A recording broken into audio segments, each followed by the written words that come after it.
we watched Regretting You. I gotta be honest with you, anytime I see Allison Williams, I expect her to be doing basically a war crime. So it's kind of nice to see her here, being a regular schmegular person, although I've got some kind of complaints about that. Overall, I think this movie is kind of overhated.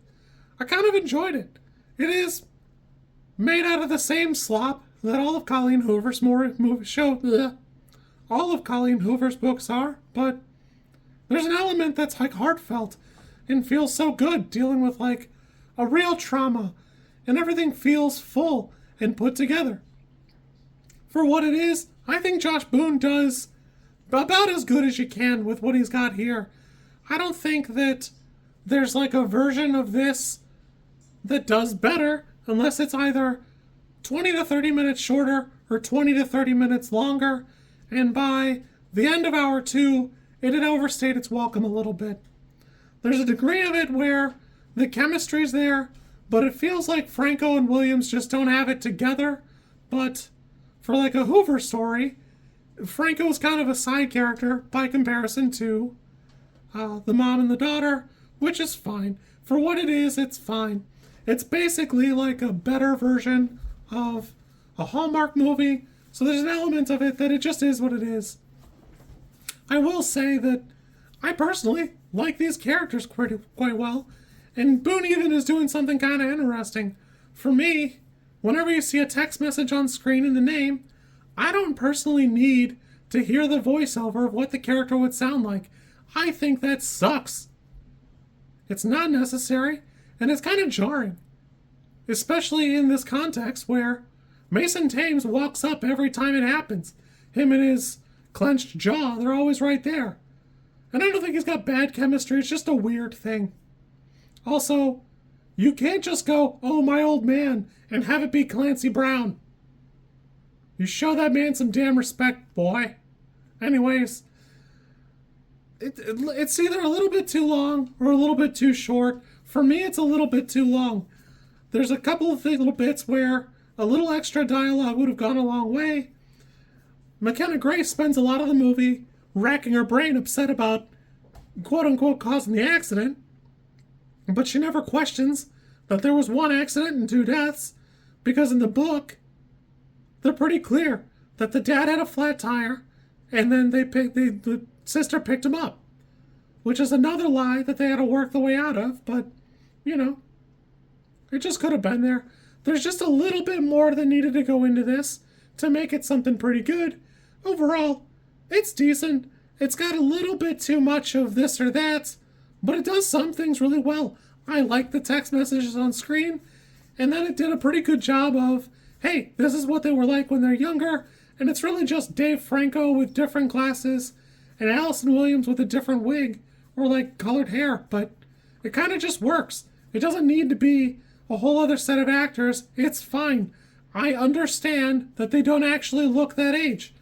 Hell, Mason Thames doesn't really look like he's 18, and he might actually be 18. It just doesn't matter. There's some complaints about Mason Thames' character having like a girlfriend or whatever at the outset of the movie, and I think that's fine. It's odd that he's making the movie already, but I like that it seems like he has his own, like, personality. He's got his own stuff going on. We don't have to get too into it. I don't have to spend all day on his dumb problems or, like, his poor people backstory. It's fine that it's there and it's not expounded upon. There's a couple little bits where, my understanding is in the book, they confirmed that the baby is not Dave Franco's. And I feel like that matters because in the movie, he just kind of has like a crash out, drops the baby off, and then leaves. Apparently to go home and eat pizza. Which, while I empathize with the desire, it does leave a little bit to be desired in a film because it feels like we skipped a little bit here. And the answer is you did. We just didn't carefully write the screenplay enough to cover up these issues. One of the bigger complaints I keep seeing in other reviews is how predictable the movie really is. And as somebody who has seen the trailer or has eyeballs, yeah, obviously, it's very obvious where the movie's gonna go. The journey is what matters. I don't need to wonder what's gonna happen here. I've got a pretty good idea. I think I can figure it out. It's like being mad that a Hallmark movie has broke boy pop propaganda, or like the apple orchard guy is going out of business and meets the no nonsense business lady. Oh, then they figure it all out and they get hitched and she drops her dream or whatever. It's fine. I understand. I can figure it out without being mad that I knew it was gonna happen. Overall, I think this is pretty fun. For what it is, I think it's a little bit better than the other one, the domestic violence one, because it doesn't have this weird heavy-handedness. There is an element where Allison Williams' character is not freaking out quite as much as she probably ought to be when her kid's not answering her phone at her own father's funeral, but I don't know. There's a degree of it to where I don't know how much more you could get out of it without rewriting a bunch of it or changing a lot of the dialogue. Susan Williams helped write it, so the parts that I have complaints about I'd probably direct towards her, but overall, I think the movie's fine. It's perfectly serviceable. It could probably be cut down, but like I said, another 20 to 15 minutes, or with a little bit stronger dialogue, be a little longer. Franco's got like a breathy acting delivery that sometimes doesn't seem like it fits with Allison Williams, but personally I like them both. I really enjoyed this, I had a much better time than a lot of people. So, I don't know, I guess it's just my trashy movie for the week.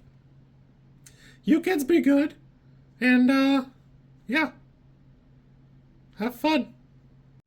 Somewhat ironically, by the time this review airs, because the end of October is kind of jam-packed for me along with the beginning of November, it'll probably be time for, like, the new one in March, which is another Colleen Hoover movie that, I don't know, from the trailer looks palatable. I think it'll be fun. I can't just watch bangers. And honestly, I didn't hate this. It is what it is. If you like this content, I'm supposed to ask you to like, comment, and subscribe. I think like is here, and comment is probably down there, and subscribe over there somewhere too, I think. I don't know how many times this like snippet is gonna make it into a video. Everybody says you should do it this way, and I always thought it was just like an annoying thing other YouTubers did. And as you know, I am bad at editing, so if you like it, great, I'm happy for you. If you don't like it, I'm sorry.